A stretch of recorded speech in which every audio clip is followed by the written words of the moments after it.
7,000 kilometers on a 2019 KTM 1090 Adventure R. Here's my thoughts on what I've done with it, and yeah, is it worth it? I'm not going to take you through like the regular maintenance things like brake pads and oil changes and brake fluid flush and change, but what I'm going to show you is some of the things that I've done to this bike and give you some of my thoughts on what 67,000 kilometers looks like on a KTM 1090. So first thing I did was, well, one of the first things I did was remove the low fender and put a high fender kit on. That's from Tusk. It does come with these Acerbis fork guards. It's worked well. They do move around a little bit, so you get a bit of rattle. There's actually no way to tighten those bolts there. And one of the things that I've noticed that happened to me on my 1090 was the fork bolts right underneath here.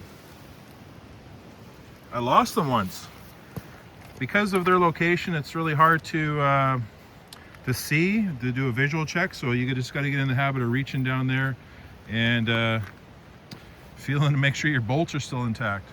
A more recent mod is this tablet holder. I bought a cheap one off Amazon. It's modeled after the Touratech version, and it's holding a refurbished active tablet, and I run DMD2 off of it. Highly recommend this setup. It's quite a large display, and it's been great for me because I often get lost. I also run a quad lock with my phone that I'm holding in my hand right now. The other thing I've added noticeably is this SW-Motech Yukon 90 tank bag. I like it because it attaches to just the tank ring, and it's out of my way when I stand up. I've been enjoying how waterproof it is, and it's lasted quite a while. Probably the best purchase I've ever made for motorcycle warmth is these Hippo Hands. I live in British Columbia, and though it's a very nice day today, it is actually 0 degrees right now Celsius. That's 32 degrees Fahrenheit. And these things have been amazing. You're probably wondering, how did they get so dirty? Well, I did drop my bike today up here in the wilderness of British Columbia. And the bonus feature of these Hippo Hands, and these are the 2019 version, they have survived so many crashes. They create a nice little cocoon of warmth in there, and with heated grips, I wear my summer gloves year round. So highly recommend Hippo Hands. Search them out on the internet. I know a lot of guys run upper crash bars for the 1090s and the 1190s.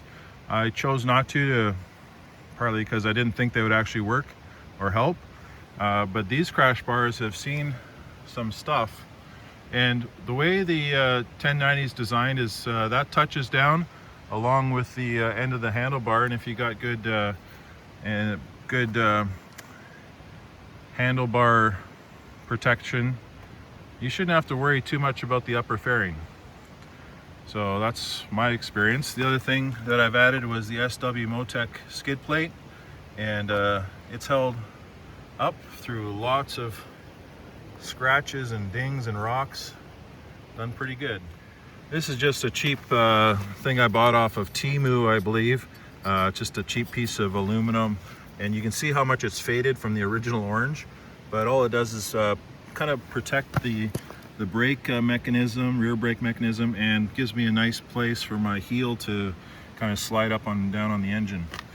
You'll probably notice that I have removed the rear passenger pegs. That's to attach my Turkana luggage system to.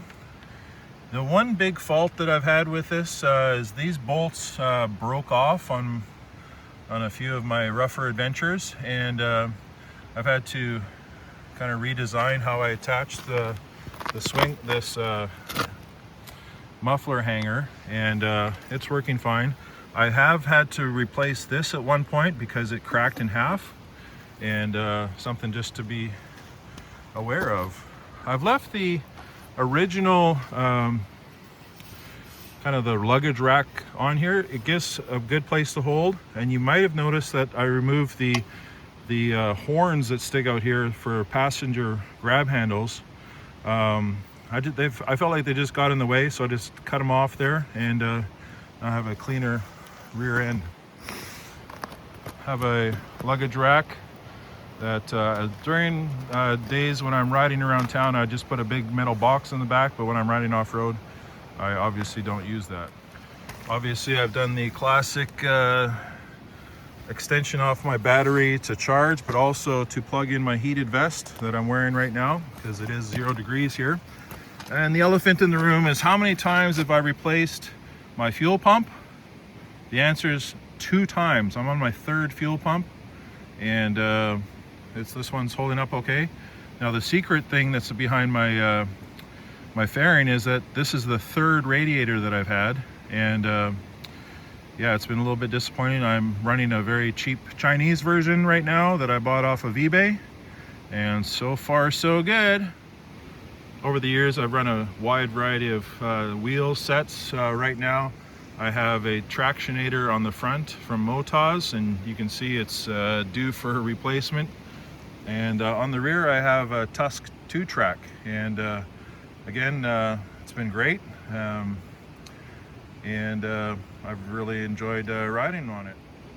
I used to have a 950 Adventure 2004, and my clutch slave cylinder broke on it, and so I've been pretty paranoid about this same setup with the clutch slave cylinder sticking out in front of my chain, and so I do have a bit of a extra guard on there.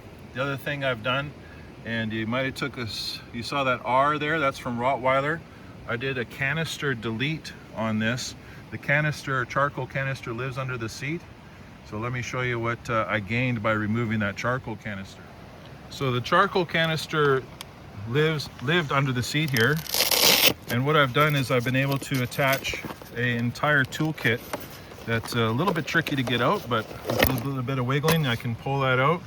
I've got tire irons, I've got a patch kit in this bag here, and all the extra things I need to repair everything on my bike. Now, so no matter where I am, no matter what kind of luggage I'm carrying, I always have a full set of tools on board. And so that's been a nice addition to not having a charcoal canister. And I get that makes this bike not road legal, but that's a small price to pay for carrying tools, and yeah, no more said about that. I do have the upgraded double take mirrors on here, and I think there's enough videos on those from everybody else in the world who likes them to check them out. I haven't done anything with the rear suspension other than crank it up to probably maximum. The front suspension is the same as I bought it, and it's done really well. I have no complaints there, so that's my thoughts on the suspension. I will put in the description of this video all the different things I've bought to add to this bike, all the different purchases I've made, including the tire choices I've made, and you'll see a breakdown of how many kilometers they've made it through. I ride as much as I can off-road, but yeah, I do a lot of road riding too with this, and so that gives you an idea of what I've done to this bike. Beautiful looking bike, goes fast, goes wherever you want it to go. So the big question that probably everybody's wondering, and I've wondered that myself too, is this the best bike that money can buy? Well, in 2019, I thought it was the best, and as I'm getting a little bit older, you can see by the gray in my beard, it's getting a little bit heavier to pick up when I drop it.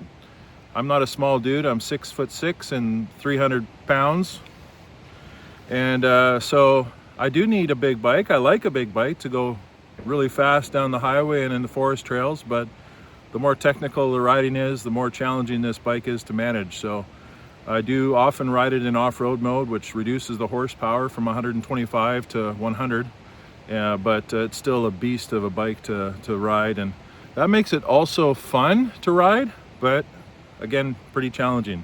Would I buy another one? Likely. When I sell this, I'm gonna miss it for sure, but probably it'd be wiser to get a lighter bike, a little less cc's, a little less weight, and one that's probably not going to blow up your fuel pump or your radiator. So there's my thoughts on the 67,000 kilometers of owning a KTM 1090 Adventure R. I still got a few more thousand kilometers to go, I think, on this one, and who knows what'll be next. Hey, thanks for watching.